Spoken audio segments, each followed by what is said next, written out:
నేపాల్లో ఆందోళనలు తీవ్ర స్థాయిలోకి వెళ్ళాయి. పెద్ద ఎత్తున ఆందోళనలు చేపట్టి రోడ్డు మీదకి వచ్చి నిరసన గళాన్ని వ్యక్తం చేస్తున్నారు యువకులంతా. సోషల్ మీడియా పైన ప్రభుత్వం నిషేధం విధించడంతోనే రోడ్లపైకి ఎక్కారు యువత. జెన్జెడ్ పేరుతో ఆందోళనలు చేపడుతూ ఉన్నారు. నేపాల్ పార్లమెంట్లోకి ఈరోజు ఆందోళనకారులు దూసుకువెళ్లారు. ఆందోళనకారుల పైన భద్రతా బలగాలు కాల్పులకు పాల్పడ్డాయి. ఒకరు మరణించగా 100 మందికి పైగా గాయాలయ్యాయి. విజువల్స్ మనం చూస్తూ ఉన్నాము. జెన్జెడ్ సంబంధించిన ఉద్యమం ఉధృతంగా మారింది. నేపాల్ ప్రభుత్వం Nepal against corruption in the KP Sharma Oli government and its recent move to restrict social media platforms. So ఇక్కడ నేపాల్ కరప్షన్ కేపీ శర్మ ఆయిల్ కి సంబంధించిన దానిపైన కరప్షన్ విషయంలో నిరసనలు వ్యక్తమవుతూనే మరోవైపుగా సోషల్ మీడియా ప్లాట్ఫామ్స్ నియంత్రించడం పైన కూడా పెద్ద ఎత్తున నిరసనలు వ్యక్తమవుతున్నాయి. Online spilled onto the streets of Monday.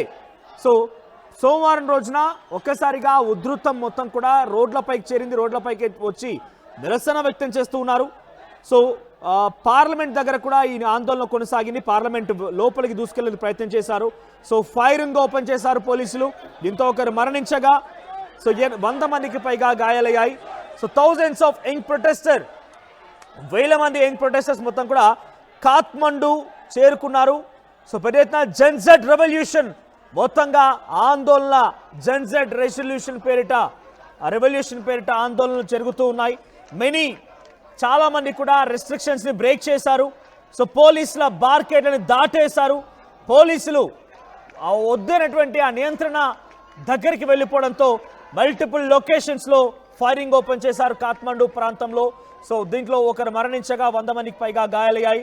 In response Kathmandu administration impose A curfew విధించింది. పార్లమెంట్ చుట్టూ కర్ఫ్యూ విధించారు. ప్రస్తుతానికి నేపాల్లో కర్ఫ్యూ కొనసాగుతుంది. ఎక్కడికక్కడ లాక్డౌన్లు కొనసాగుతున్నాయి. As the situation grow increasingly volatile from the early hours of the day. So పెద్ద ఎత్తున తెల్లవారుజామున ఈ ఘటన మొదలవడంతో పెద్ద ఎత్తున ఆ ప్రాంతాలు మొత్తం కర్ఫ్యూ విధించబడ్డాయి. సో బంగ్లాదేశ్ పరిస్థితి ఇక్కడ కూడా తలెత్తుతుందా? బంగ్లాదేశ్ మాదిరిగానే ఇక్కడ కూడా ఏకంగా ప్రధాని ఇంటిని చుట్టుముట్టే అవకాశం ఉందా? నేపాల్ మొత్తం కూడా ఇప్పుడు ఒక అట్టుడికి పోయే పరిస్థితి తలెత్తిందా అంటే అవునని సిచ్యువేషన్ కనబడుతోంది. సుమారుగా సెప్టెంబర్ 4 నుంచి 26 సోషల్ మీడియా ప్లాట్ఫామ్స్ మొత్తాన్ని కూడా నియంత్రించారు. Facebook, Twitter, WhatsApp and YouTube ఇవన్నిటిని కూడా నియంత్రించింది మినిస్ట్రీ ఆఫ్ కమ్యూనికేషన్స్. సో ప్రధానమైన కారణం ఒకటే, అక్కడ జరిగినటువంటి అవినీతిని బట్టబయలు చేస్తున్న రకంగానే ఈ కమ్యూనికేషన్ సిస్టాన్ని మొత్తం కూడా బ్రేక్ చేసింది ప్రభుత్వం అనేది అక్కడ ప్రజల్లో ఒక భావనగా ఉంది. సో పెద్ద ఎత్తున ఆందోళన కలిగించే విధంగా అక్కడ పార్లమెంట్ భవనాన్ని చుట్టుముట్టారు. బార్కెట్స్ తొక్కుకొని వెళ్లారు. ఎక్కడ చూసినా ఒక ఉద్రిక్త పరిస్థితి నెలకొని. ఒకసారి విజువల్స్ చూస్తున్నాం.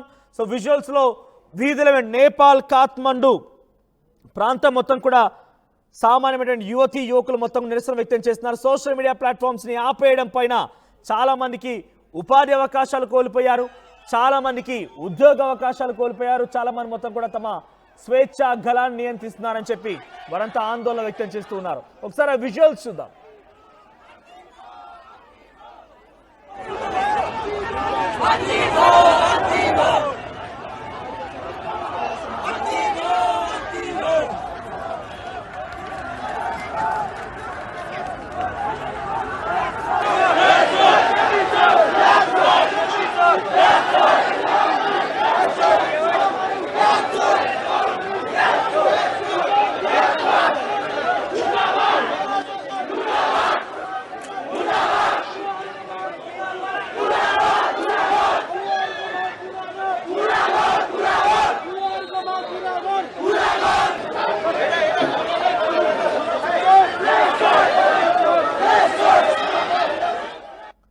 Right, ruling Communist Party of Nepal.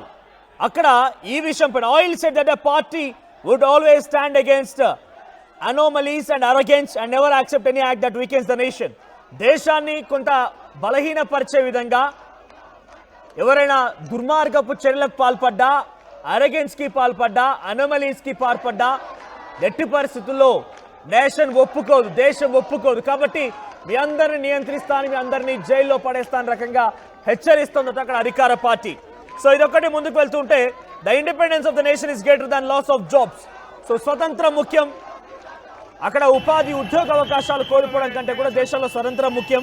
So కాబట్టి every individual who restricts the freedom ఎవరైనా సరే అక్కడ ఫ్రీడమ్ని రెస్ట్రిక్ట్ చేసే ప్రయత్నం చేస్తే వారిపైన కఠినాత్మకంగా వ్యవహరిస్తామని చెప్పి నేపాల్ ప్రభుత్వం చెప్తోంది. ఏదేమైనా ప్రస్తుతానికి నేపాల్లో జరిగిన చర్యలు చూస్తూ ఉంటే బంగ్లాదేశ్ పరిస్థితి తలెత్తుతున్న రకంగా మారిపోయింది. Facebook, Twitter, WhatsApp and YouTube ఈ మూడు కూడా నేపాల్ నియంత్రించబడ్డాయి. సో అక్కడ యువతంతా కూడా దానికి వ్యతిరేకంగా పోరాటం చేస్తున్నారు. పార్లమెంట్ భవనాన్ని చుట్టుముట్టారు, పార్లమెంట్ లోపలికి చొచ్చుకు వెళ్లారు.